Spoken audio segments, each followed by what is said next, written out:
Oke, assalamualaikum warahmatullahi wabarakatuh. Kembali lagi kepada saya Oktanur di pengembangan pendidikan geografi. Oke, hari ini kita akan membahas atau kita akan mempelajari mengenai bagaimana cara menggunakan aplikasi atau menggunakan ArcGIS 10.8. Nah, di sini saya akan membahasnya. Mungkin kayak dasarnya saya akan membahas mengenai bagaimana cara menggunakan ArcGIS 10.8 dengan membangun suatu bangunan poligon. Nah, tanpa basa-basi, mari kita lanjut ke pembahasan berikutnya. Oke, langkah pertama yang sangat penting ketika ingin melakukan ArcGIS ini, melakukan digitasi ini, kita perlu yang namanya suatu aplikasi untuk sebagai medianya. Kalau seandainya teman-teman tidak punya gitu kan media ArcGIS ini, itu ada tertera di link, nanti mungkin saya akan letakkan. Nanti teman-teman bisa mendownloadnya ya di deskripsi nanti. Oke, lalu kita tekan ini, tekan untuk ArcGIS 10.8-nya. Teman-teman ingin bertanya, Bang, bagaimana cara instalisasi 10.8 ini, Bang? Itu nanti videonya terkhususkan sendiri ya, teman-teman, supaya untuk bisa mempermudah kita atau memperlancar dalam penjelasan materi ini. Oke.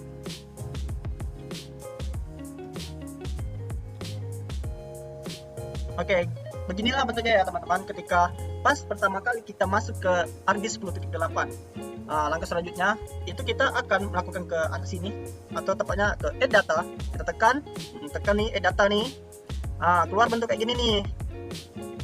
Habis itu kalian masih bertanya kan, Bang, ini apa maksudnya? Ini maksudnya ada ini bentuk dari peta yang telah kita save.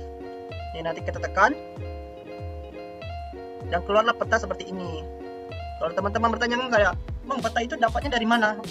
Untuk pengambilan peta atau kayak pengambilan file-file data peta atau ingin membuat peta itu ada di video selanjutnya. Jadi nggak bisa dipaparkan di satu video seperti ini. Jadi di video ini kita khususkan untuk membuat tutorial bagaimana cara membuat sebuah poligon pada suatu peta supaya lebih simpel dan lebih mudah untuk menjelaskannya. Oke? Nah, kita lanjut nih, teman-teman. Ketika kita sudah menampilkan peta ini, selanjutnya itu kita akan membuat decimal digress-nya atau kayak pokoknya kayak gininya, teman-teman nih. Nih ada decimal digress-nya. Supaya ininya keluar, teman-teman bisa nih kayak tekan ke layer, klik kanan, lalu teman-teman tekan properti. Kita tunggu bentar. Lalu teman-teman pindahkan ke koordinat sistem. Ketika di koordinat sistem, teman-teman langsung tekan ke sini. Sebenarnya tekan ke sini dulu. Lalu teman-teman tekan Word, lalu pilih ke WJS 194. Mana nih? Ini WJS 1984 ya, teman-teman. Tuh. Lalu tekan OK. Di sini teman-teman sudah bisa mengeluarkan decimal degree-nya untuk melakukan perhitungan skala nanti. Oke, selanjutnya ketika teman-teman sudah melakukan hal tadi untuk mengeluarkan koordinat sistemnya, teman-teman bisa nih selanjutnya yaitu mengeluarkan georeferencing-nya dengan cara mouse teman-teman arahkan keluar ke arah sini. Nih, lihat nih mouse saya nih, ini. Klik kanan, lalu kita cari georeferencing. Keluar bentuknya seperti ini, teman-teman. Oke. Ketika ini sudah keluar, teman-teman bisa nih langsung untuk melakukan titik koordinat. Kalau ditanya, Bang, bagaimana cara kita tahu letak titik koordinat itu? Untuk peletakkan titik koordinat itu teman-teman bisa dapat ketika sudah melakukan peninjauan data. Ketika teman ukur antara titik ini dan titik ini, maka teman-teman dapat nih kayak menyimpulkan, oh, daerah sini nih titik koordinat yang pertama. Oke, ketika teman-teman sudah dapat, teman-teman tinggal zoom aja nih, set. Kelewatan ya, sorry. Teman-teman tinggal zoom, set lagi, set, zoom lagi. Ini tempat titik koordinatnya. Untuk supaya kita supaya tandanya keluar, kita tekan ini add control point untuk meletakkan titik point pada titik koordinat ini. Di sini dan di sini. Lalu kalau tak tahu kan kayak, Bang, pelan-pelan. Oke. Ketika ada sampai sini nih, kita tekan nih add control point. Tujuannya apa? Untuk meletakkan poin yang ingin kita digitasi itu. Ketika kita tekan, kita klik kiri, tarik sedikit, lalu klik kanan. Di sini ada input X dan Y, ada input DMS and learn, input DMS of learn and let. Kita tekan nih input DMS. Nanti teman-teman tinggal masukkan aja data yang sudah teman-teman dapatkan, baik itu dari guru ataupun dari dosen teman-teman. Kalian masukkan semua. Nanti tekan OK aja ya teman-teman. Ini karena saya sudah melakukan titik poin, maka saya tinggal menjelaskan ininya aja sini. Oke, kita lihat ya teman-teman, sudah ada 4 titik poin yang sudah saya buat. Ini titik poin 1, 2, 3, dan 4. Ketika sudah membuat ini, teman-teman harus melakukan namanya update georeferencing, supaya titik-titik poin yang sudah kita buat ini akan menghilang dan bisa melanjutkan pemetaan. Tekan update georeferencing, set, dan boom, menghilang ya guys ya. Udah selesai nih kan. Habis ini kayak nanti teman-teman pasti bingung kayak, bang, itu supaya tersave data yang setelah kita lakukan titik poin itu gimana bang? Kita tinggal ke sini, klik kanan lalu ke add data, export data. Lalu, wancok ini lama banget so. Ketika sampai sini teman-teman tinggal pilih location untuk save-nya. Oh ini irokan aja ya teman-teman ya. Oke, di sini teman-teman tinggal pilih letak itunya di mana. Mungkin kalau teman-teman ingin kayak letak di file baru, teman-teman bisa tekan ini, new folder, tekan ini. Teman-teman bisa letak di sini mungkin kayak PLP, uji coba kali ya, biar gampang. Coba di sini tekan ini, add data. Setelah itu untuk formatnya teman-teman bisa menggunakan image dan image, sehingga ini untuk mempermudah kita melakukan pemetaan selanjutnya ya. Lalu tekan save, lalu yes, dan yes lagi, dan tunggu sebentar. Ini karena ada proses pemasukan filenya ya guys ya. Ingat ya teman-teman, untuk melakukan digitasi ini atau kayak penggunaan dari hard disk ini, data teman-teman juga harus ini disesuaikan untuk pembuatan ininya. Ada kayak beberapa syarat penggunaan atau beberapa syarat dalam melakukan digitasi ini. Laptop juga harus mengumpulnya. Jadi nggak segala laptop, nggak semua laptop bisa melakukan akses ini ya teman-teman. Kalau seandainya kayak laptop teman-teman itu berat melakukan ininya, pas kayak lagi buat peta tadi kan, teman-teman merasa, bang ini kok nggak bisa ya bang. Oh berarti itu tandanya laptop dari teman-teman itu sudah kayak nggak bisa mumpuni melakukan digitasi selanjutnya. Oke. Udah jadi nih teman-teman peta yang telah kita retifikasi tadi. Oke, ini ya bentuknya ya nih.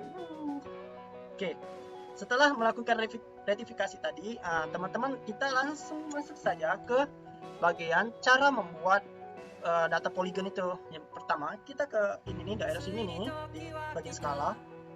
Kita pilih katalog. Ketika kita sudah pilih katalog, kita pilih kayak kita mau masuk ke filenya kemana nih. Kita pilih paling gampangnya di video. Kalau di video ini kita kayak ini, klik kanan. Oh, new, lalu folder. Di sini kita buat SHP garis bawah uji coba. Supaya untuk mempermudah kita untuk mencari datanya. Lalu kita ke sini, kita klik kanan lagi, ke new, lalu ke layer. Kok salah. Sorry, ini ke new, lalu kita ke SHP ya guys ya. Sorry, tadi masih kurang makan nih, makan beberapa saja. Lalu kita pilih nih, karena kita ingin membuat poligon, jadi kita akan memilih poligon. Di sini kita buat ininya penggunaan garis bawah lahan. Jangan lupa untuk editnya kita tetap menggunakan WGS 1984 ya teman-teman. Oke, lalu tekan oke lagi. Dan munculnya di sini kan penggunaan lahan. Ini kita silang saja. Lalu kita aktifkan editor nih. Ini editor nampak kan teman-teman. Nanti kalau misalnya teman-teman tanya kayak, bang itu dapat editornya dari mana? Teman-teman bisa nih tekan dari sini, klik kanan. Nah di sini nih ada tulisan editor. Nanti teman-teman tekan aja oke. Nanti dia akan keluar sendiri di sini. Ketika editor ini sudah muncul, teman-teman bisa klik kiri lalu start editing. Loading lagi.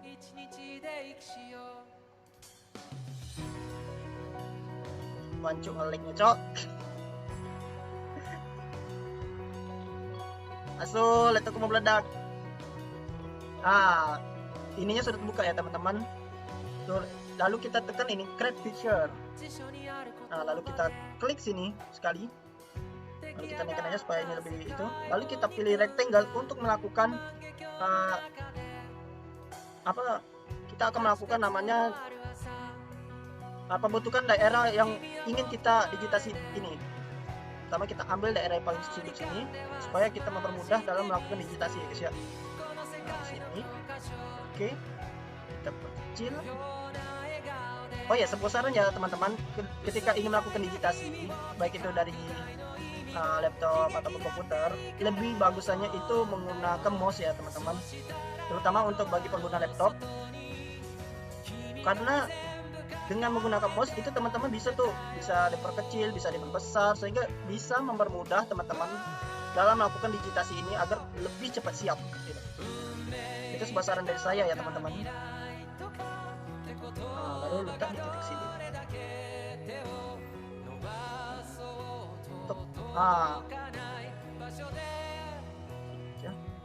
Gini ya teman-teman, udah jadi untuk pengambilan PL endpoint-nya.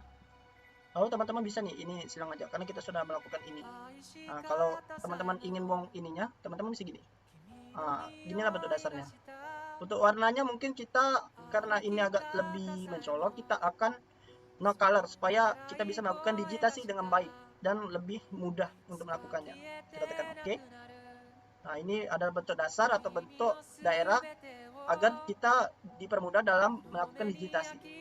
Kita munculkan bentuknya. Tahapan selanjutnya kita akan melakukan cut polygon. Cut polygon ini kita lakukan di dalam bentuk rectangle yang sudah kita buat tadi. Kalau seandainya kayak kita buatnya di luar itu nggak bisa ya teman-teman, karena nanti akan muncul format-format yang nggak diperlukan. Oke. Nah, kita tekan ini cut polygon, kita akan melakukan digitasi sekarang. Nah, kita lihat nih daerah yang paling simpel. Oh, ini ada daerah yang paling sudut. Nah, kita tekan nih set, dan set. Klik kiri 2 kali. Daerah pertama yang kita lakukan polygon sudah selesai nih. Kalau saya kayak bentuknya gimana sih kalau udah selesai cut polygon? Bentuk daerah yang kita sudah melakukan cut polygon itu seperti ini. Ini ya teman-teman ya. Ini adalah bentuk daerah yang kita sudah melakukan cut polygon.